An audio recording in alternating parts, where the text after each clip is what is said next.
Hear the legends, old and new. Wisdom flow like rivers true. Share your heart, the stories thrive. In this cast we're all alive.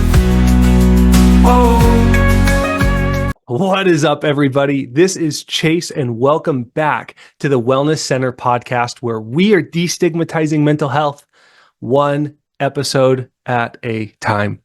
Everyone, I am so grateful that you are tuning in to witness another and hear another amazing story of vulnerability, of passion, of hardships, of growth, to learn some skills, to get some tools, to get some takeaways that are going to help you just ultimately be better. We're also celebrating the life of an amazing person today by hearing their authentic story straight from their own mouth. So we're super excited, guys. If you want to hear something amazing, make sure you listen to the whole episode today. It's really going to be a great one. Guys, I've never had someone this educated, this experienced, and this credentialed on the show up till this point. So I am so super excited to have them, guys. My guest today, she is energetic, she is bubbly, she is fun. She is going to make for an amazing conversation, an amazing hour. So again, just stay tuned in, guys. It's really going to be a great episode. Now, guys, I've got my two big asks for you. The first is, if you're not a part of the Wellness Center tribe, I invite you to join the Wellness Center tribe. You can do that one of two ways. So if you're watching on YouTube, you can hit the subscribe button for me. By hitting the subscribe button, you're going to help us reach that goal of growing the tribe. We're currently at 225 subscribers. The goal is 500, so we're halfway there. I know it's possible. I know we can make it happen, guys. So please make sure to hit that subscribe button. If you are listening on a podcasting platform such as Apple or Spotify, guys, I invite you to hit the follow button. Now, I gauge my followers on how many reviews we have there. So we finally hit our goal of 10 reviews between Apple and Spotify.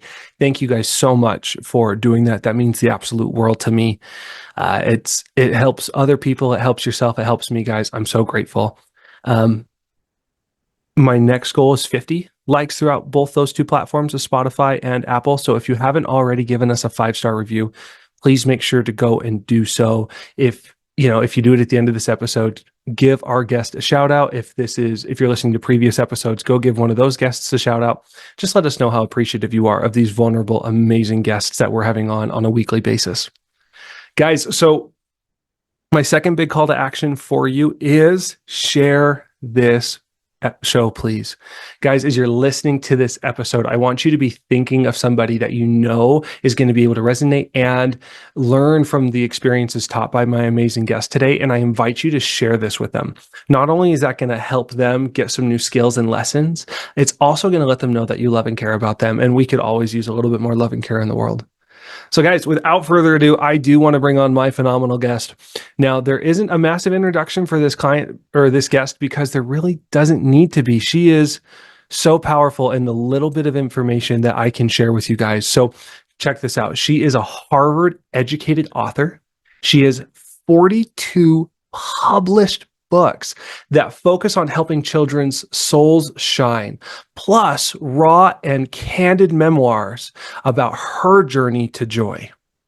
So guys, obviously she's educated, obviously she's experienced, obviously she has had an amazing life. So I want to bring her on. So without further ado, we have the one and only Bracha Goetz on the show. Bracha, how are you doing today? Wonderful. Happy to be here. Yeah, it's going to be awesome, Bracha. Thank you so much for tuning in. I really, really appreciate your time. Thank you. Yeah, of course. And, we were talking beforehand, and Bracha, guys, she's tuning in from Israel. So she is definitely in the off hours of work, and she was willing to accommodate us. So yeah, again, I'm just so grateful for you, Bracha. So how is it in Israel this time of year? Well, it's a wild place to be, let me tell you. Yeah. This is, there's so much going on here now. Yeah, Mm-hmm. yeah. But I'm very grateful to be here because it really is a spiritual vortex.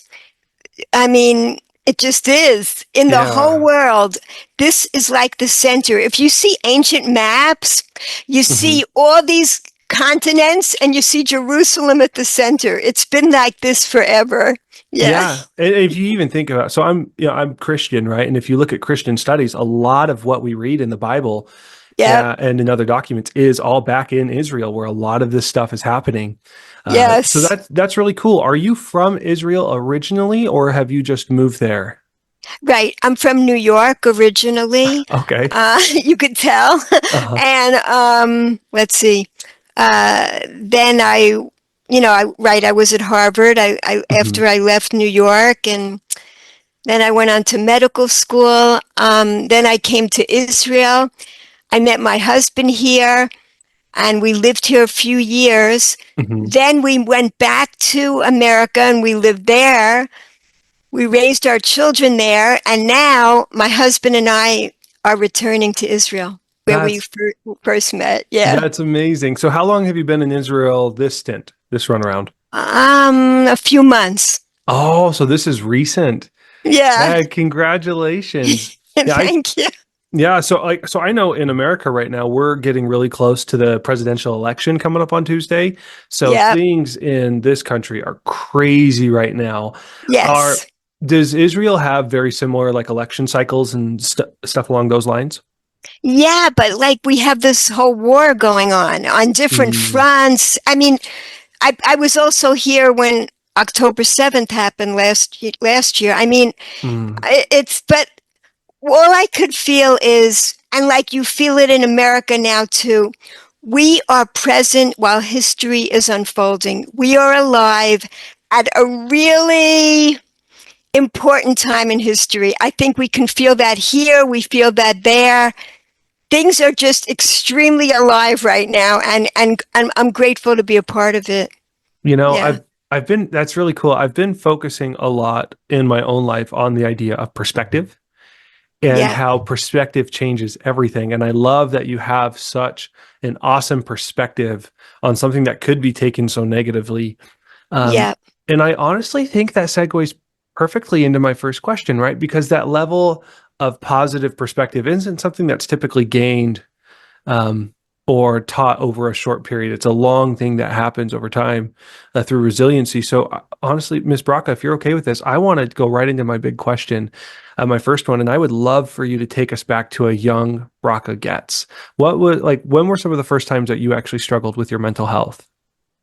Well, okay, so my memoir, this is it. Nourish the soul, Hmm. filling the emptiness within.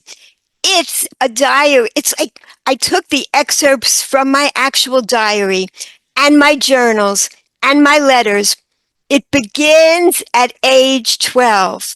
Hmm. That's when I started my diary. And so you can actually see the unfolding, the gradual development of the food addictions, and Yeah. then how I healed from it. It begins at age 12. I started asking questions like, you know, as you become an adolescent, your consciousness expands. Hmm. And for the first time, I started wondering, like, what is life all about? What are we here for? What are we doing? Yeah. And until then, I wasn't aware. So, like at age 12, I started writing these things in my diary.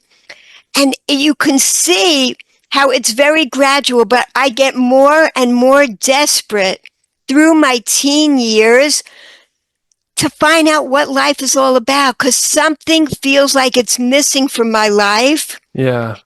And the symptoms that show up is this overeating, um, the binge eating that gets worse and worse and worse. Hmm. And then I fluctuate between the binges and really restrictive dieting Hmm. so that if you looked at me, you could not tell how I was suffering because I wasn't obese and I wasn't emaciated because I was doing one or the other of these things. And Yeah.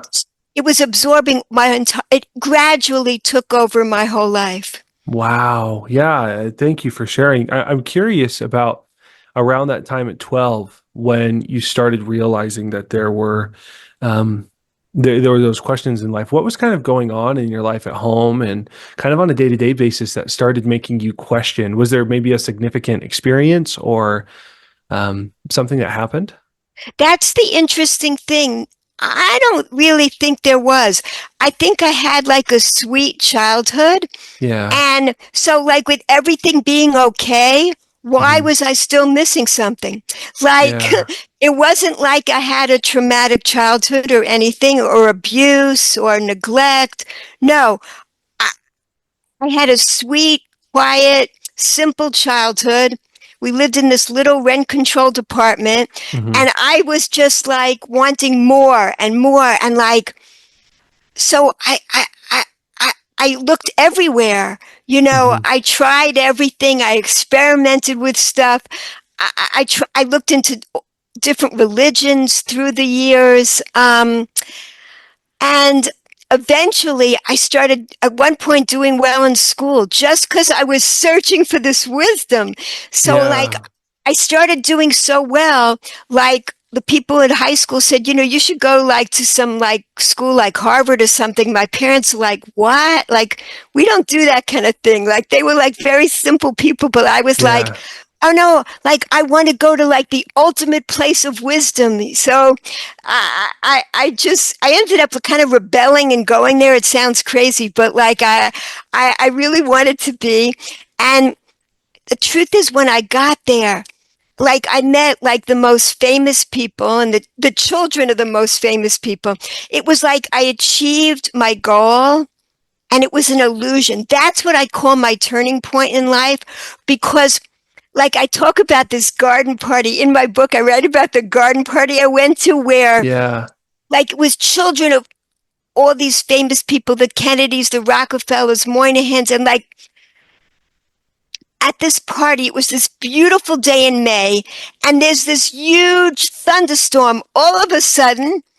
And I realized that even these famous people, these powerful people, they can't stop the rain from coming down on their party. Like, there's something more. And I realized these people too were searching for something more. This is not it. Like, fame and fortune and power Yeah. is an illusion of happiness. I felt like I Oh, I got love there. that. I got to the mountaintop and saw there was nothing up there. And I felt really wonderful, but then at the same time, it felt terrible, Yeah. because I felt, if there's nothing to this, I'm left with really nothing. Like, Yeah. what's the purpose of life? Yeah. So So that's, yeah, yeah, thank you so much. That's it. If you remember me talking to you about, like, before we started the show, how all of the questions that I love to ask naturally segue into each other, right? yep, You've already started talking about this heroine's journey, this pivotal moment, right? This big realization. yes. And I love that. Before we get into that, I do have one question that comes to mind. What were you actually studying at Harvard, and how did you kind of get in with some of these bigger names? Yeah. Like, how did you I wind up at, like, it, with a lot of, give me a lot of detail here. How did you end up actually winding up at this garden party? Oh, yeah. Well, that was because of my boyfriend. My boyfriend, his father was a big corporate lawyer, and that's how I ended up at the party.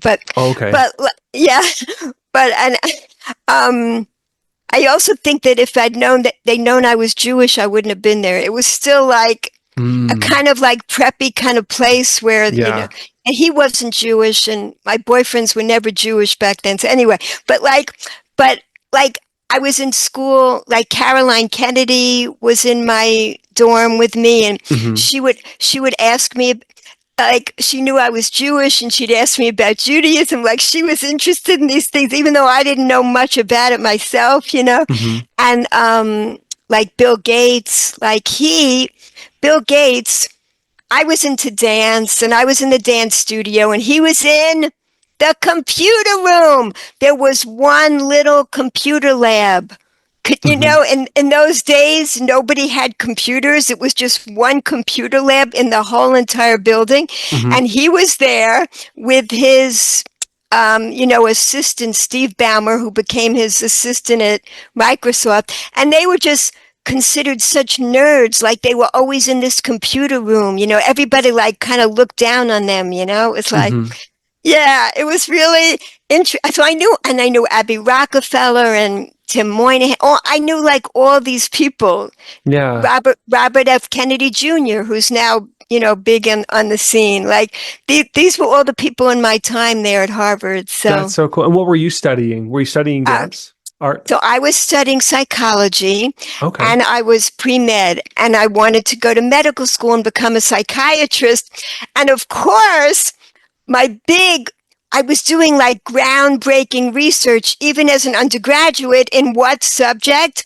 Eating disorders. I was becoming like the expert while Uh-huh. I was getting sicker and sicker while I was there. Gotcha. Wow, and so did you have your eating disorder while you were at Harvard? It got really I had it before I got in, and it got really worse while I was there. Yeah, that Yeah. makes sense. Do you feel like the stress of Harvard kind of expedited or like inflamed or made the eating disorder worse? I wasn't too stressed there. I really had a good time in many ways, like learning about stuff and everything. I remember, Hmm. yeah, but I was inside still searching for what was missing. I couldn't explain it. I didn't know back then. So, like when I went on to medical school, that's when I hit the lowest point of all. Hmm. Um, the behaviors, with addictions, you're doing everything secretly. Right. Nobody knows what you're doing. That's so nobody knew what I was doing, and the behaviors were getting more and more bizarre Okay. as nobody was watching me.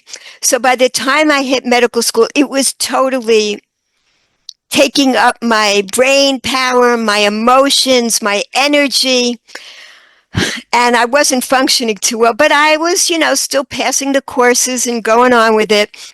But I finally told my boyfriend at Harvard, at medical school, what I was doing one day, and he suggested that I make an appointment with the psychiatrist of the medical students. Hmm. So I went to this guy, and I'm just mentioning he was Japanese. I go to him and I told him everything in like just one session. I spilled everything out that I was doing. I wanted Yeah. someone to know. And the most amazing thing is that he said to me, I know you think you're so messed up right now, but somehow I think you also talk about going to Israel in the summer because I had a 6-week break between my first and second year. He said, Yeah. like, he said, I have a feeling when you go to Israel this summer, you're going to find what you're looking for. Because it seems to me that there's something spiritual that you're really after. So he was Japanese. He wasn't of my culture or religion or heritage, yet he sensed that about me. He understood that there was something very deep that I was yearning for. Mm. Wow, this sounds like some amazing pivotal moments. I mean, you talk about the rain coming down at the garden party and you realize that all these powerful people are just humans too, right? Yes. And then like you have this moment where there's this therapist that's like, wow, you're going to get everything you need in Japan, like, or not Japanese, in Israel. Keep going with this. So you have this experience with these people, you get this realization, you're doing this 6-week stint in Israel. What happens then?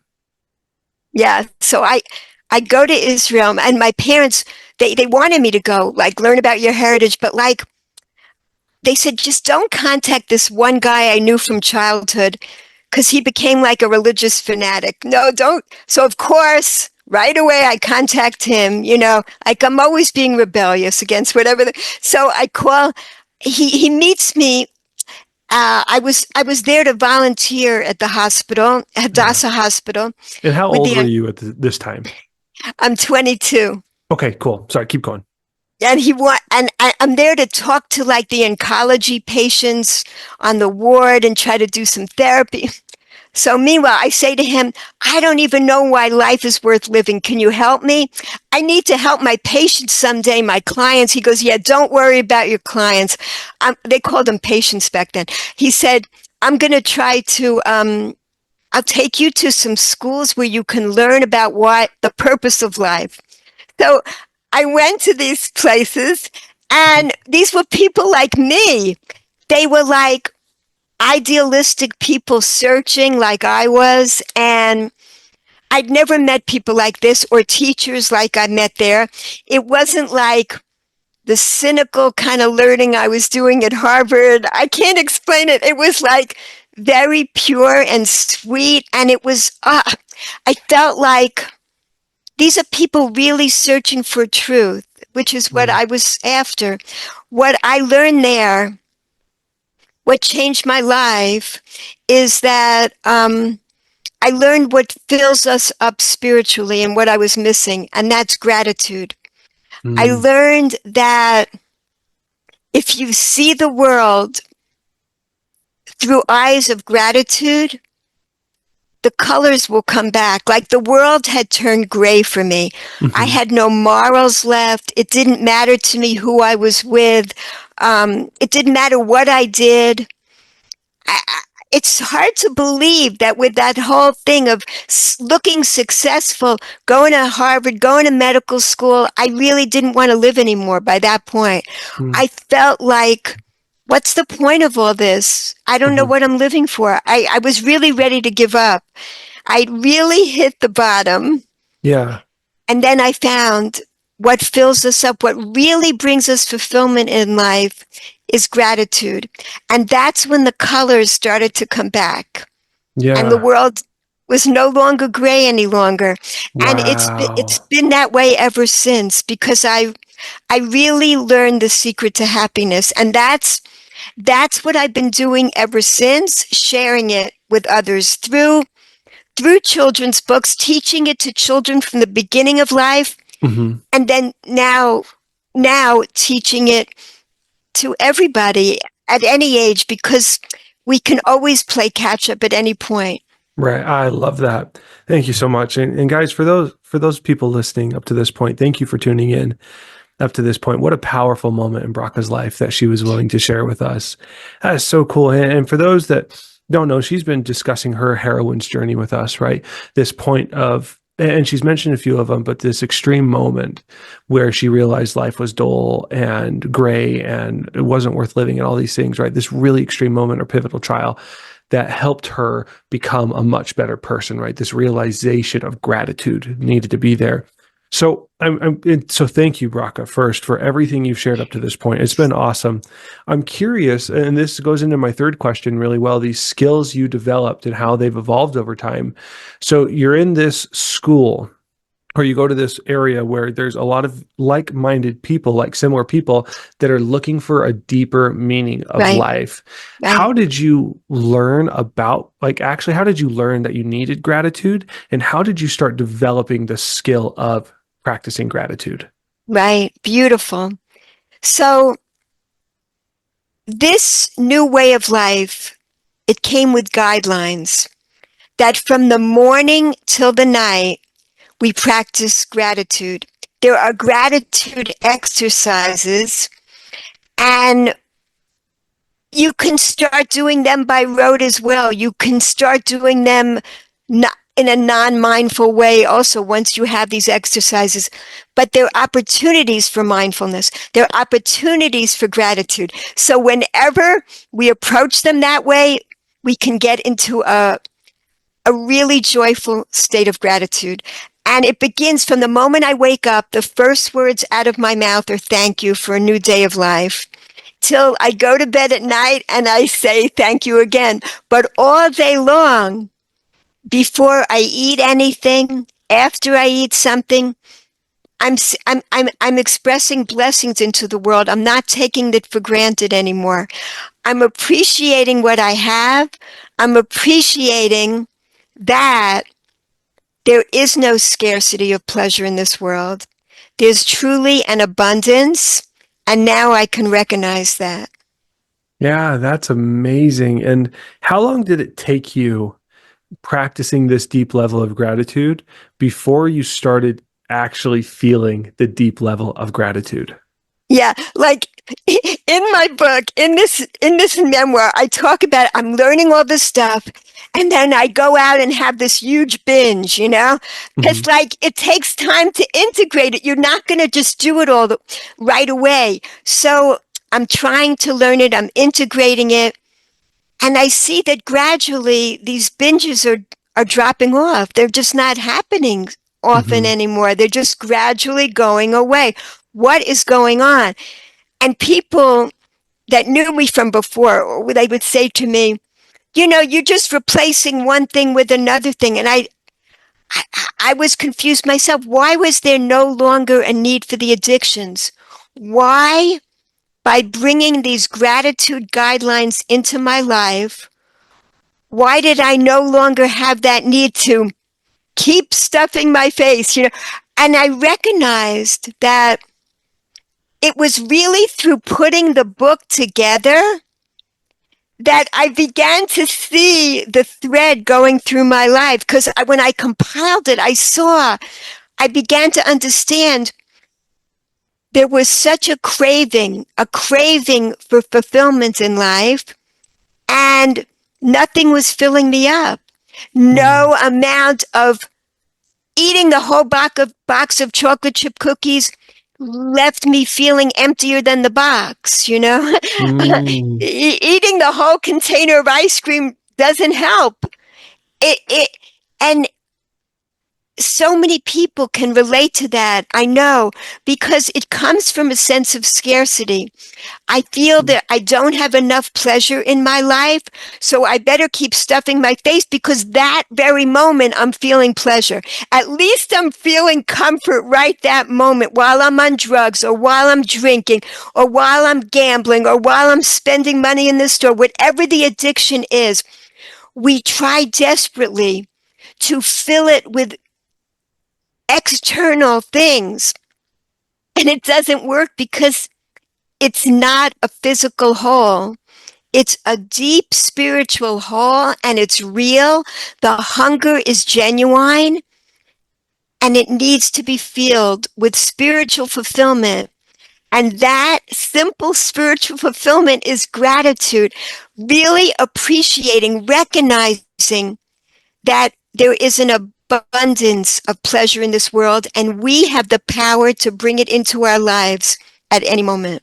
I absolutely love that. That is so cool. Thank you, Bracha, for sharing that. I can tell that you're passionate about it, and this means a lot to you. And it's just really cool to see that level of resiliency. I'm curious about this practice of gratitude some more. Are there other ways that people can practice gratitude other than like a wake up, thank you, before and after meals, thank you, going on a hike, thank you? I even heard a story once about a lady who walked outside and a breeze hit her face, and the first thing she had said was like, "Thank you, Heavenly Father. Thank you for the breeze," kind of thing. Are there other ways to practice gratitude? There's infinite number of ways. So the first time you do it, if you're not used to being grateful and expressing gratitude, you will feel weird, like awkward, Mm-hmm. But it's like traveling on a road. You drive on a road that no one's ever driven on before. It's very gravelly and it's hard to drive. But once you put the grooves in, it gets easier and easier. The more we practice gratitude, we create neural pathways in our brain. We create gratitude pathways, and we actually develop gratitude brains. The more we practice it, it gets easier and easier. So we have, thank God, neuroplasticity in our brains. We can actually change our brains to become more grateful people. There's something called a happiness set point. Mm-hmm. The studies have found that, like, if a person wins the lottery, or God forbid, they become paralyzed, 6 months afterwards, they are back at the same level of happiness they were at before they won the lottery or before they became, God forbid, paralyzed. Interesting.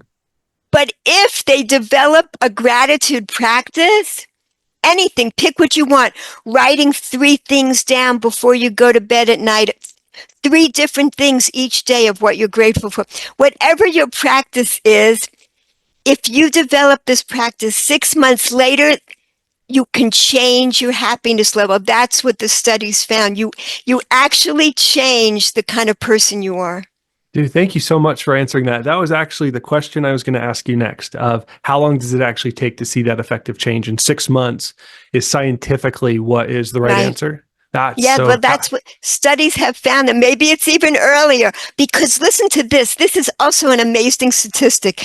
It takes 400 repetitions to change a bad habit, to start a new good habit. That sounds so long, but in just 10 to 20 repetitions, you can get the new habit down if you do it joyfully.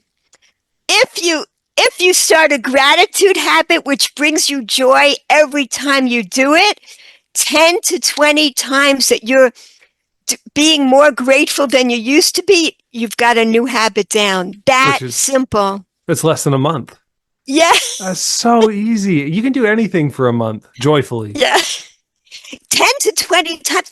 I mean, you could do it like in one day, actually. I'm not kidding. If Mm. you practice 10 to 20, it's an instant gratification thing. That's the thing with gratitude. It works immediately.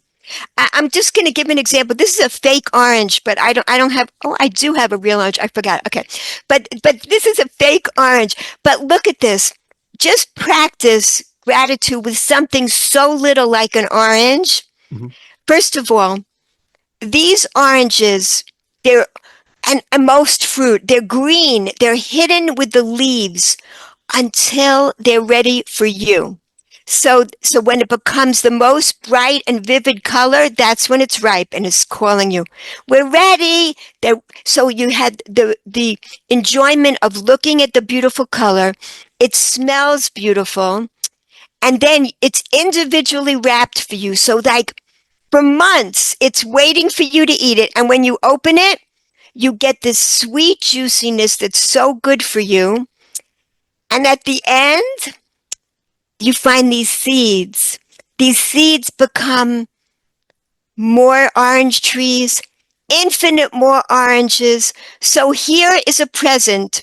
This is love coming right at you, filled with loving compassion and infinite wisdom. It's designed with all that just for you. We are being loved up like that all day long if we open our eyes and see it. I love that you said that. That's so powerful. I'm getting emotional. It's so powerful. It's true, right? I mean, oranges itself, but you think about how we were promised by a higher power, whichever one you choose to believe in, right? I know you're Judaism, I'm Christian, right? We all believe in God, that He is creating an abundance for us. And a lot of times we associate abundance on this world with just money and things. But the fact that we have an infinitely wise orange tree that's continually giving love to us, right? Like, Yes. and the one thing that I think is really cool about the act of practicing gratitude is you can find gratefulness in like the littlest things as you continue, right? Like so for example, I'm going to pull this up because guys, this is a practice of gratitude. I do it all the time. I'm holding a little clip, one of those types of clips that you use to seal bags of chips, right? Or other things. And I am so grateful for this little clip. I'm grateful for the smarts and the people and the knowledge who were able to create this. I'm grateful that it keeps my food safe. I'm grateful that it keeps my chips crisp so I can enjoy them. Like, I'm grateful that it has a little magnet on it so I can keep it away from my kids so they don't break it, right? Like I'm so grateful that there's the little rubber pieces so my fingers don't slip as easy. I'm grateful that it makes the satisfying little clip sound. When you close it together, and like when you can sit there and look at anything in your life and you can actually see gratitude for it, anytime you practice this, and I know Bracha will agree with me, anytime you can practice great gratitude for anything, it's going to uplift your spirits and you're going to instantly feel better. Exactly. Yeah. Exactly. I love it. Absolutely love it. And that continual practice that Bracha has been talking about is where you'll start to develop the attitude of gratitude. You're going to reset those neuronal pathways. And this is so cool. I love it, Bracha. Thank you so much. So my next big question for you is looking back at your life, looking back to that time that you were 12 when you realized there needed something greater, all of the struggles, all of the trials, all of the things, all the realizations, all of the lack of morals, right? All of the experiences that you've lived up till this point in your life, all the realizations, everything, the good, the bad, the ugly. What can you appreciate about your journey up to this point in your life? Oh my, just about everything. You know, anyone that's been through an addiction, I think that we are people where our souls are more exposed than most people. We're feeling that lack at the surface. Some people can go through their whole lives and they're just going about it and it's not getting to them, But we are more aware that we are souls, that our essence is spiritual. We're clothed in these physical bodies, but we are invisible spiritual beings here with so much amazing light. So, like, it's like this. This is a flashlight. This is us. We are always shining. But like, we go through stuff in life. We go through whatever, trauma, abuse, neglect, or just this yearning, and we don't know where it's coming from. And when we go through stuff, we put coverings over us. We put our addictions, depression, anxiety, everything we get. We learn ways to cope, so we're not feeling pain in our life from whatever we've been through. So we sometimes need help from others to help remove those layers that we've put on us. Hmm. And we also need to nourish that soul, because it's still in there. Even when we can't see it or feel it, it's still there and it still needs the nourishment. And gratitude is a way to nourish your hungry soul. So it's just, I feel so grateful for all the pain I've been through. Pain, what do they, it can lead to growth. That's really what we are here for, to all grow and to help each other through, not to see to see through each other, but to help each other through in life. And so I'm grateful for everything I've been through, and that I can share with very young children happiness skills from the beginning of life, and now as well share them with adults too. I love that. Thank you so much for expressing your gratitude for life, right? It's obvious that you practice this attitude of gratitude, and it's really cool. So, kind of my last big question for you, Bracha. For those just getting into the realm of mental health, for those just having the realization that there's something better out there, there's a void that needs to be filled, or they have this moment of like, oh shoot, oh crap, I need to change, I need some help. And they stumble upon this podcast. What advice do you have for these people specifically? Right. Well, okay. But one thing I want to say is, on my website, I didn't talk about it today, but I have a chart called the pleasure ladder.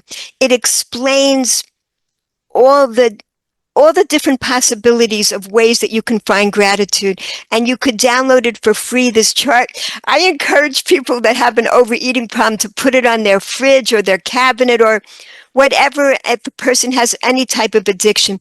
It will remind you that there is no scarcity of pleasure. That's what you're feeling right now, that fear. There's a scarcity of pleasure in my life.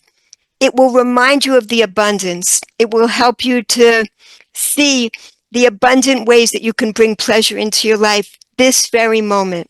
So that's one thing. And I want to say that any moment that you are feeling grateful is a moment you're not feeling miserable. You really can't feel those two emotions at the same moment. So any moment, celebrate any moment of gratitude that you can experience, and don't be down on yourself when you relapse or you're not feeling grateful.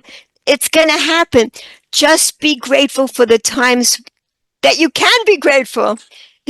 That's what you're going to learn more and more, how not to get down on yourself. One of my books also for children is called Don't Read This Book. It's about teaching young children about the inner critic. We all have that inner critic, and all day long, it's trying to get us to be miserable. From morning till night, and we gain our gratitude muscles, pushing it off. That's how we grow our gratitude muscles. Recognizing that inner critic, recognizing it's getting us to focus on what we're lacking. And the earlier we can recognize that in life, the stronger we can get. Pushing it off, exercising it. That's the whole purpose of the voice. And that's the purpose of us to be here, to become more and more grateful people. Amen, sister. Amen to that. And I love that. And I love that you're teaching kids and adults alike. We could all use an attitude of gratitude. Bracha, thank you so much for coming on the show and spending about an hour of your time to share your story, your resilience, the deep, beautiful lessons on gratitude, and coming here and just sharing your time. I know people, if you've listened to this point, first, thank you for tuning in. It really means a lot to me and Bracha that you were willing to listen to this story and to learn about gratitude on such a deep, amazing level. For those people that are wanting to get your book, if they're wanting to figure out more about your kids' books, right, find all of these 42 publications you have, where can they go? My children created the most amazing website. It's called Growing Impact Publications. And you could find all the books there, of course, also on Amazon, in libraries. You could, if you don't have money, you could get the public library to order the book. So wherever, we just want to spread these messages out into the world. Absolutely love it. Okay. And then, of course, that link will be in the description, everybody. So for those people wanting to go and get her book, Nourish the Soul, or Don't Read This Book, or one of the other 39 publications that she has, definitely go down and find that link in the description under the comment.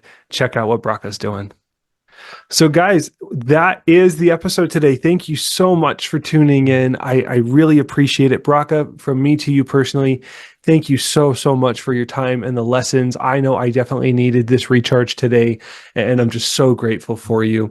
And for you guys that are tuning in and listening to my episodes on a weekly basis, thank you so much. You guys fulfill my soul. When I see those numbers, when I see the ratings, when I see the reviews, when I see the comments, it makes me feel so good that I know we are helping people. So it means the world to me, guys. Again, if you're not a part of the Wellness Center tribe, this is a great opportunity to smash that subscribe, follow, and download button. Guys, if you haven't shared this episode already, who is somebody, and I'll ask you this seriously, who is somebody that you know that could practice some more gratitude? Please send this episode to whoever just came to your mind. And let them know that this is going to help them, that this will make their lives better, right? Let them know you love them and care so much so that you're willing to share this great lesson, this great episode with people today. Everyone, I am always looking for new guests to come on the show. We're all about celebrating resiliency, and we put anyone on a platform. My big statement is no story is too big, no name is too small. If you have a story, I want to share it all. You can contact me at chase@thewellnesscenter.life. Again, that's my email, Chase, just like the bank, at thewellnesscenter.life. Contact me to get on the show. Guys, if you want to know more about what I'm actually doing on my day-to-day basis, please visit www.thewellnesscenter.life, where we use full body red light therapy to rejuvenate every single cell in your body. Guys, again, thank you for tuning into the Wellness Center podcast. We hope you have a great rest of your day, and we'll see you on the flip side. Peace out.